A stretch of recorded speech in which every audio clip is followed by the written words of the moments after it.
Ay, Nay, kamusta po kayo? Natupok po ba lahat? Isa? Sino po talaga? Ito yung suot namin. Ayan na ako po. Ano lang ang suot namin. Wala talaga. Mga ID ko, sino?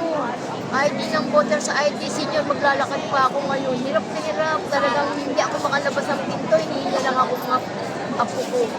Bumabalik ako. Gusto ko kunin yung bag. Nagtitinda rin ako. Talagang hindi ko na ako. Wala po talagang naligsa. Bale, anong oras po nag-start yung sunog? Ha? Anong oras po kayo nag... Mag-alas 2 sa madaling araw. Nagkape pa po ako kasi lumalabas ako sa gabi, nagsasalong ako. Pagpasok ko, ang laki na talaga sa taas. Sa taas talaga nag-umpisa. Dali-diretso kami doon sa looban. Importante na walang Ayun nga, napano. nakalabas ang mga ako.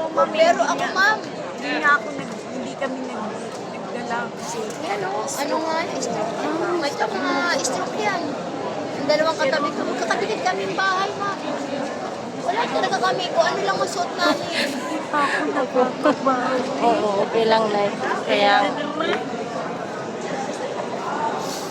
Kaya pag nakita po namin yung video namin, Yung manood. hindi kami makatagal. Nay, anong masasabi niyo sa bilis-kilis na tulong ni Yorme? Wala pang 24 oras po, nakarating na sa inyo yung tulong. Maraming salamat.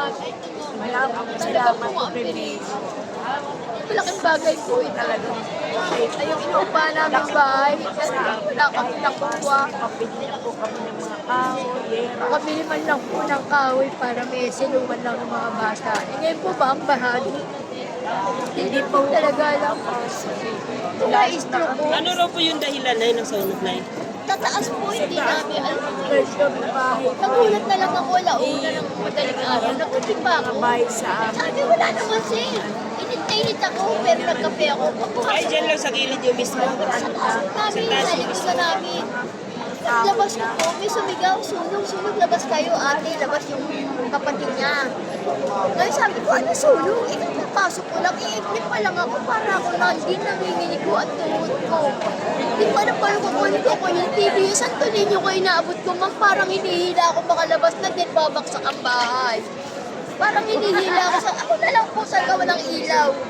Hinihila ko sa Antonino, dala ko yung TV. Wala kami talaga naligtas. Parang may humihila talaga sa akin palabas. Wala ka makukuha. Wala talaga. Wala ka makukuha, ma'am. Bigla, First time. first time namin nakukuha. Sa 65 years na nakatira ako dyan. First time. 7 na ako, ma'am.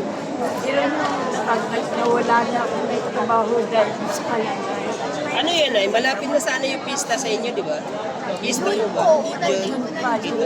Kakabit na nga sana yung banderitas. Ako po, nagtitinda sa Divisoria. Sabi ko, na, gusto ko maligo. Init ako, pero hindi ko naman talaga alam na totally. Paglabas ko, Wala, tingala ako yung taas hindi na ng po bahay kaya talaga. makulahin. Hindi na kaya hindi na. akulahin. Malaki na nakita na Ang namin. laki na agad, ma. Iniinit yung parang kuryente o ano. Parang impyerno nung nakita namin sa Ay, itaas. Diyos ko po, grabe. Ayun, complete pangalan. Ano po Complete na pangalan.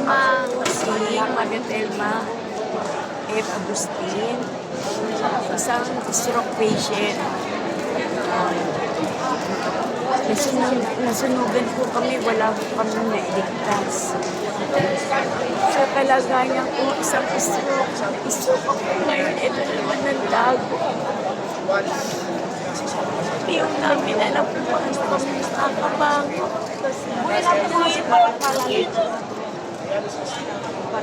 Bale, ano yung address niyo pala dyan, Nay? 1331. Iba-iba, 1331 ako. 1331. 1331 may yan. Ayan lang, Naya. Thank you. Kaya hindi ako nakaligtas ng mga gamit. Ako inuna ng asawa ko para makaligtas ng buhay namin dalawa. Kasi nagising kami. Ilang bahay na lang, bahay na po namin. Bahay na namin talaga, ma'am. Na talaga.